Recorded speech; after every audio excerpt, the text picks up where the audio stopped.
back at it again, and oh boy. Grab a snack, a drink of your choice, kick back, relax, and enjoy the show. And let's dive in.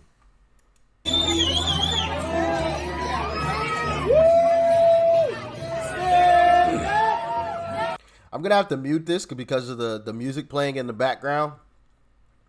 But yeah, I know some people might look at this in a negative light, but I see this as Trump becoming sort of a rock star, and I think that is great because obviously the Democrats would love for this to never happen. And I don't know if this is her dad or something like that. But if you notice at the beginning of that, and I'm not going to run the whole thing back, but if you notice at the beginning, it seemed like Trump asked him for permission to sign her shirt. I mean, I guess kind of her breast. I mean, not really. It wasn't actually her breast. It was her shirt. But it looked like he asked permission, and the guy was like, "Yeah, sure, go ahead," kind of thing. If you run that back, you'll see that at the very beginning. Now I think I can turn the sound back on. The new ABC News Washington Post poll suggests former President Trump has a stronger than ever lead over President Biden, 51 to 42% in a hypothetical head-to-head 2024 matchup. So let's go ahead and bring in ABC News political director Rick Klein. Good morning to you, Rick. So good to see you there. So the big question right now, is President Biden in trouble? Gio, these numbers are really rough across the board for President Biden across a range of issue areas. And on that big number, 51-42, Isn't it just funny, though, how the Democrats have tried literally everything short of, I don't even want to put it out into the atmosphere. Tucker Carlson had mentioned it before. Some of you may realize where I was going with it, but I don't even want to say it. I don't want to put it out. Short of that, they've tried everything and nothing has worked. Now, they go on to say that this is an outlier, blah, blah, blah. I don't believe so. And I've shown you guys reasons as to why I don't believe that that is necessarily an outlier. And let's dive even further into this with Dr. Steve Turley. Let's dive right in here. So, President Trump is absolutely crushing it. How's this to start off your weekend? You ready? The latest Emerson poll is giving Trump his largest lead ever over his GOP rivals. Trump now leads the pack by an astonishing 47%. He towers over his chief rival, Ron DeSantis, 59-12. Let that sink in. 59-12. And you see him there. He's tied up with Biden. Keep in mind, in Emerson polling, Trump has never led.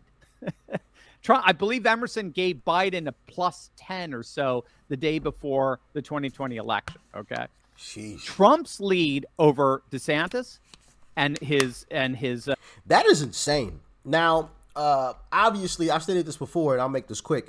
Last election, I wasn't paying attention, right? I still kind of consider myself a Democrat, right? And I put that in air quotations because I kind of was, but I wasn't like involved in anything. I wasn't like an activist of any sort, or even really voiced my opinions a whole lot on many things. But wow, if that is that true? Biden was leading by 10 plus points in all of these polls, like literally the day before the 2020 election. Because if that's true, that says a lot. Because even in this poll, they're tied. And everybody used to say, oh, well, Trump's not electable. Nationally, Trump's not electable. He can't win nationally. Well, and we just saw another poll that had Trump up by 10. So what do you say now? And the other candidates is the lead is more than all the support all the candidates can get combined. Look at this from the Hill. Trump skips past the primaries to the general. Yeah.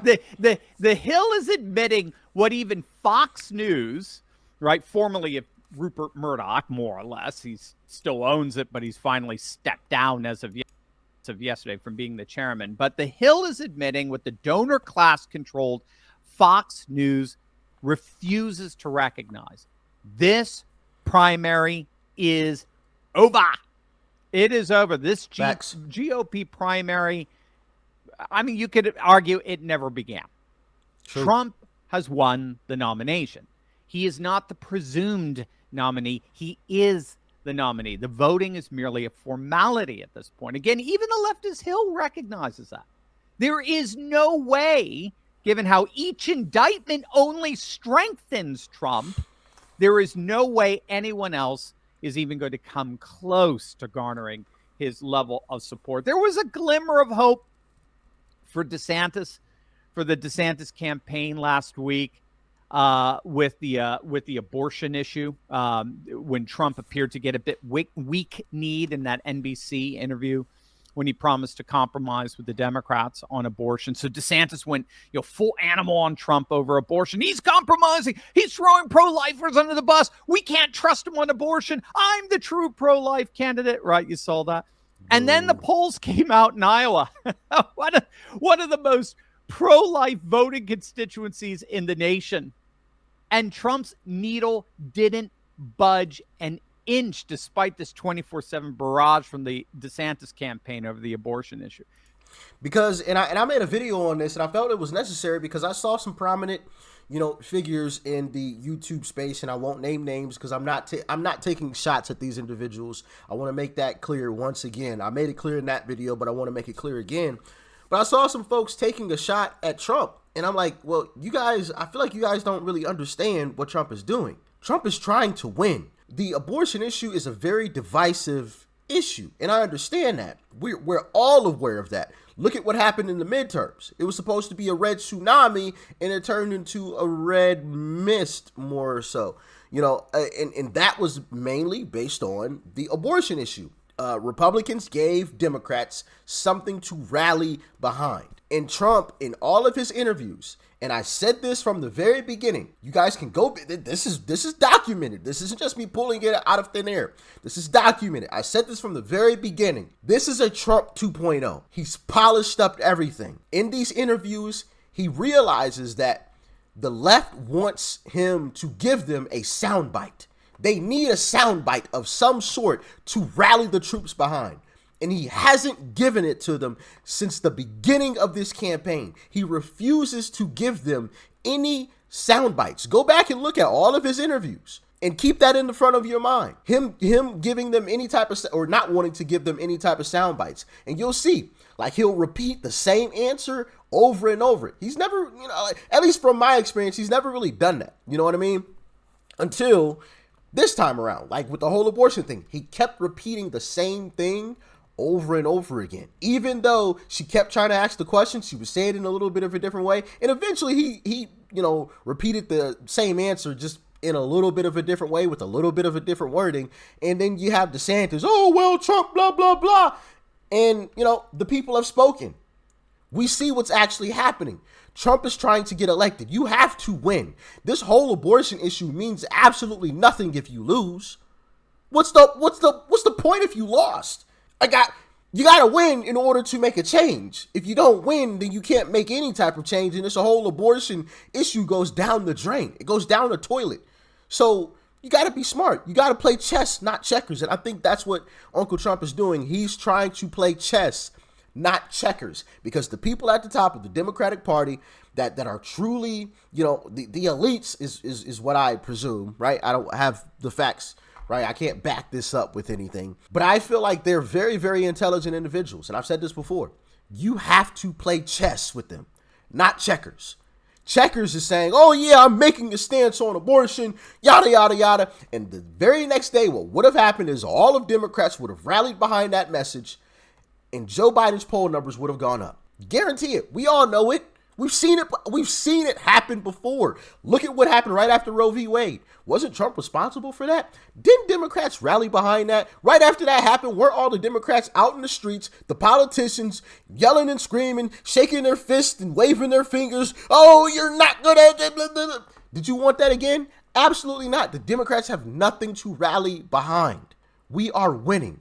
Why throw it down the drain just to make a statement, right? Actions speak louder than words. I don't care what he says. I want to win. And once you get in office, then you can, perform those actions. Words mean nothing. I care about actions. And I believe when Uncle Trump gets in office, his actions will speak a whole lot louder than any of his words. Trump's needle actually gained a point. And to add insult to injury, as you can see, DeSantis actually fell by 3. And in a New Hampshire poll, because which we know of course the truth, is more pro-choice, DeSantis collapsed. His abortion push, ironically, this is what shows you what absolute morons he has for advisors. His abortion push hurt him in the Granite State. He's now dropped to 5th in New Hampshire. DeSantis is 5th, gang, in the very first primary. And the reason for this is obvious. How on earth are you going to plausibly pin the guy more than any other president responsible for overturning Roe v. Wade? How on earth are you going to possibly paint him as weak-kneed and compromise on abortion? Again, facts. It's called playing chess, not checkers. You saw it in the polls there. The same thing that happened to DeSantis would have happened to Trump. And Trump knows that, and so does the American people at large. And I'm happy to see it. The American people are smarter than, just willy-nilly saying anything and everything or whatever. I'm happy to see that. I'm really, really happy to see that, because when I first saw Trump being attacked by, some prominent folks, I was like, oh, crap. Here we go. We had this W in the bag, and now we've pooped it away. But then I started reading the comments, and I was like, oh, people aren't buying it. They see what's going on. They understand what Trump is doing. They see it. People are smart. So, hey, I was happy to see it, and you see it. You saw it there in the polls. He went up in the polls instead of going down. So, I mean, that says it all right there. I mean, I'm sorry, gang. I'm just going to say it. I mean, DeSantis's advisors add a whole new dimension to the definition of the term moron. What the heck were they thinking? Trying to make Trump, the one man more than any president in our history, right, in modern history, responsible for overturning Roe v. Wade. How on earth are you going to possibly make him look weak on abortion? It's ludicrous. And the polls bear out the futility of that strategy. So that glimmer of false hope turned out to be very, very, very false indeed for DeSantis, whose campaign is done. I mean, it was done before it ever began. I mean, Ben Shapiro, Steve Deace, some other, I'm sure, other surrogates are doing everything they possibly can to spin this debacle of a candidacy. They've been doing it ever since that disastrous rollout on Twitter Spaces. Do you remember that? He made that announcement on the Twitter Spaces platform, with the audio platform on Twitter. And just from the get-go, it was plagued with all of those technical difficulties. I mean, you would think an event that was hosted by the owner of Twitter, Elon Musk, a guy who's a little experienced in sending rockets into space, you would at least think he'd get the technical aspects of the event right. But alas, I mean, the whole event, it started a half hour late. It was plagued with microphone feedback. Do you remember this? The audio stream cut out multiple times. There was even a time where it looked like DeSantis had left the chat. I mean, it was so abysmally bad that even Biden, freaking bumbling Biden, trolled DeSantis, tweeting out, "This link works." And it was a link to his campaign fundraising page. I mean, I'll give him that. It was so bad. And the level of tortured gaslighting that DeSantis' supporters went through. Oh, he raised $1 million from it. See, it was a success. I mean, the gaslight, that's where it all started. It makes. And Trump raised over, what was it, like 10 million off of a mugshot? It's no comparison. Not even in the ballpark. Like you said, failure to launch. DeSantis was done from the start. Now, before, his polls were great. He was actually, I believe, polling ahead of Trump at one point in time. But then people woke up to reality and realized, hold on, wait a minute. We actually want Uncle Trump. Why are you running? Why are you stabbing him in the back. If you're stabbing the guy who helped you to get to the position that you're in, if you're stabbing him in the back, what are you going to do to us? Just saying. It makes the train wreck of this campaign all the more cringeworthy to behold, to be honest with you.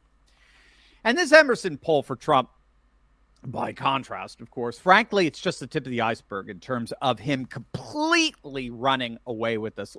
When you do the general election matchup, look at the latest from CBS YouGov. We talked about this a couple of days back. Trump is now winning the popular vote. Again, he never led with CBS YouGov polling. Even amongst independents. And remember, everybody was saying, Trump's not electable. He's not electable nationally. Nobody's going to elect Donald Trump except the MAGA extremist Republicans. Well, look for yourself. He's winning amongst independents. There you go. BS narrative. Once again. Never. Now he's leading 50-49. He's got a majority. But take a look at Trump's lead among independents in this poll. He's beating Biden by almost 20 points, 57-42, which, by the way, tells you there was a whole lot of fudging going on with that final 50-49 result. Lots of skewing the results there. But Trump's lead, I mean, we can obviously assume is much bigger than that, given that skewing. Plus, Trump always outperforms the polls, whereas Biden always underperforms them. And again, that's exactly what we're seeing with the Harvard-Harris poll. Latest Harvard-Harris has Trump up by 4. If I recall, this is the third Harvard-Harris poll in a row that shows Trump with a significant lead. The latest from Fox. Remember, Fox polls always skew notoriously to the left, but even Fox has Trump up by 2, 48-46. Again, with double-digit lead among independents. So to the latest Signal poll, Trump is up by 2, 46-44. The latest Clarity Omnibus poll, which is a Democrat poll, it has Trump up by 1, 45-44. In fact, when you compare all of these polls with where Biden and Trump stood in October of 2020, so they're using all their same methodology, all their same samplings, all their same weighting and measuring and the like, all of them, every single one has swung by double digits in Trump's direction. It doesn't matter if you're looking at the Morris poll, Emerson poll, Quinnipiac poll, CNN, Fox. They're all, New York Times, they're all showing a double-digit swing to Trump. And if you wanted to know why the legacy media is having increasing bouts of live on-air unhinged meltdowns, take a look at this. This is the electoral map as it stands right now. If the election were held today, and then keep in mind, with all these polls, Trump always overperforms the polls. Biden always underperforms. If the election were held today, it would be an electoral landslide. 312 electoral votes. Remember, in 2016, Trump was the first Republican candidate to win over 300 electoral votes in 30 years since Bush in 1988. I mean, George W. Bush barely squeaked by in both 2000 and 2004. That's why the Democrats thought, Obama in 2008, he represented the new perpetual Democrat majority as far as the eye could see, with well over 350 electoral votes for every election from now. Trump robbed them of that in 2016. And I think New York has a chance. And hey, call me crazy. But I really do think New York has a chance to flip red. I really do. And we checked out a video of people in New York angry about the migrant situation. And, I extended an olive branch to our Democrat brothers and sisters to join us, right? I truly believe after the Kathy Hochul and Zeldin, I believe the Republican's name that ran against Kathy Hochul in New York. I believe his name's Zeldin. I could be wrong. I could be thinking of a different person. I think it's like Lee Zeldin or something. Forgive me if I have the wrong name. But the Republican actually did a lot better than what a lot of people expected in New York. And then with this whole migrant issue, really taking over New York, I think it has a shot. Slim shot. Very slim. but I think it really does have a shot, and it'll be wonderful to see New York flip red. Oh my goodness. Oh my goodness. I would celebrate just off of that. Because obviously, if New York flip red, then I know, it's a W in the bag, right? You know what I mean? But I would celebrate simply off of New York flipping red. That would be amazing to see. Truly would be. He robbed them of that. And one of the fundamental reasons why Trump has been so dominant, both in the primaries and the general, and why he's getting 300 plus electoral votes, is precisely what we heard earlier at the beginning of the live stream. He's redefining the Republican Party away from the neocons, away from the Romneyites, Bushites, Lindsey Grahamites, McConnellites. He's redefining the Republican Party, where in that neocon frame could barely get 270 electoral votes. Now he's redefined it as the Workers' Party, literally as a union party. And that we're finding is winning in Wisconsin, Iowa, Michigan, Pennsylvania, Ohio, states that no Republican could dream of winning by, certainly by the margins that Trump is winning. George W. Bush barely won Ohio. And I don't think he even won Iowa. It's Trump who's able to win Wisconsin, Iowa, Michigan, Pennsylvania, because he's winning the worker vote, the union vote. And that's why. And I said this before, I think the Republican Party after 2024 going into 2025 will look completely different. Not only the politicians, but the demographic as well. And it will be a beautiful thing. It'll be something that the Democrats can never, dangle over Republicans ever again. Because one, the Republican Party, there will be a lot more black people in the Republican Party. And I've shown you guys videos of such. So they won't be able to say, well, there's no black people. There's just a bunch of old white folks. And nope, not anymore. Not anymore. Latinos as well. Okay.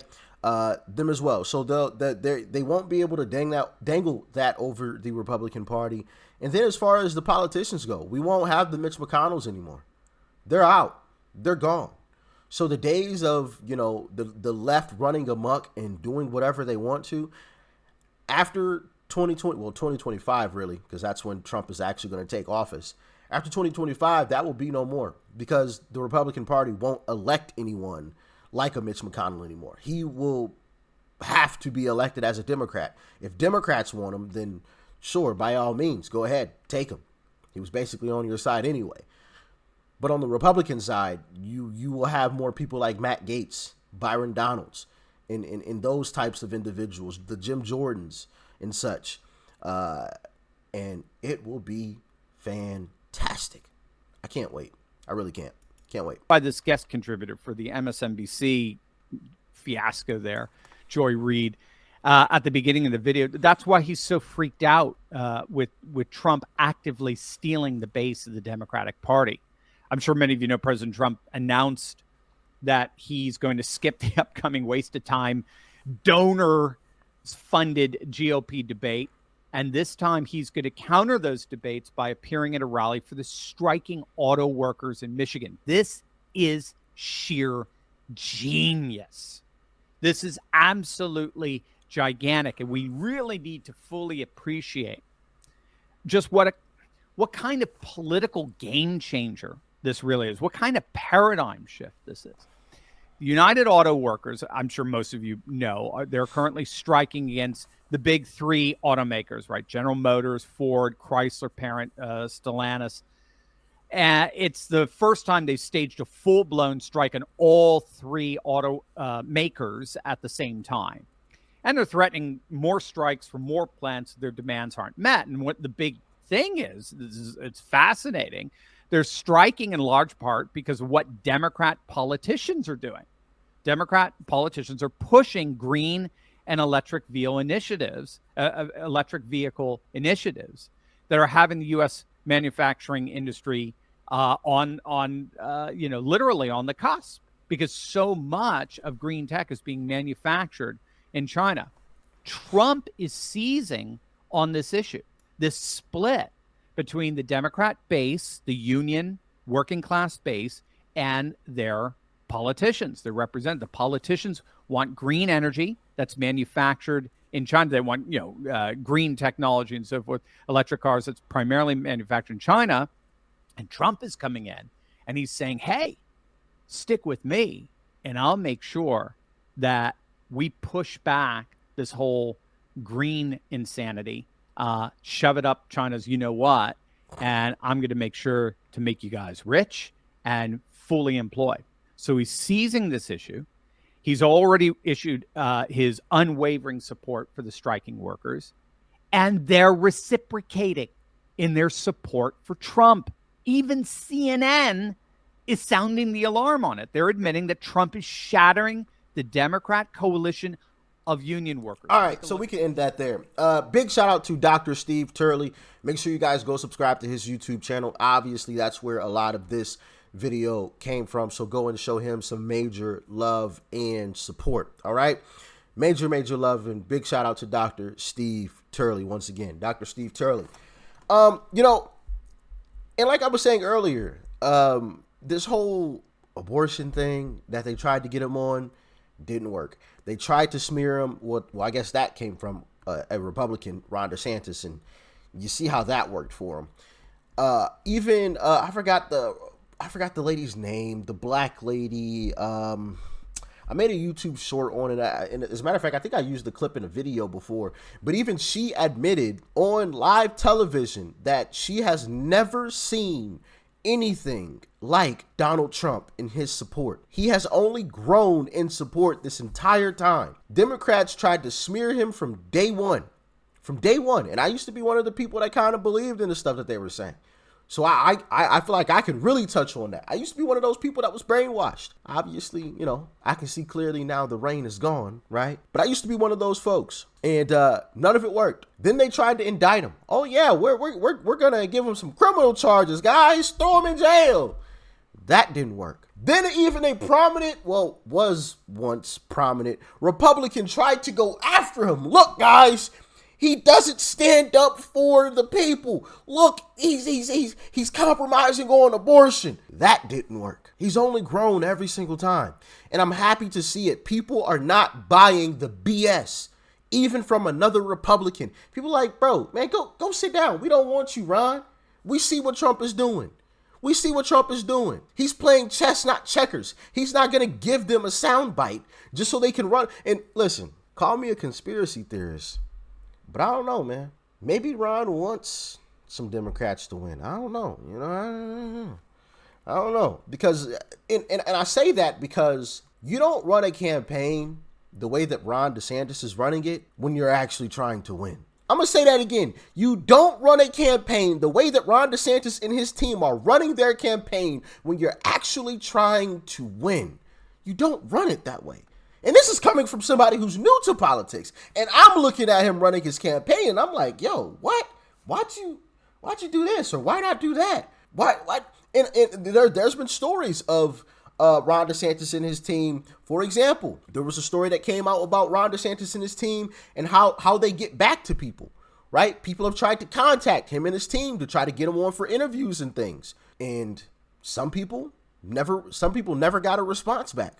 Or if they do get a response back, it's super, super late. When people try to contact Trump and his team, they get back right away. They answer right away. Well, now, whether or not he actually does the interview is a different story, but at least they respond in a timely manner.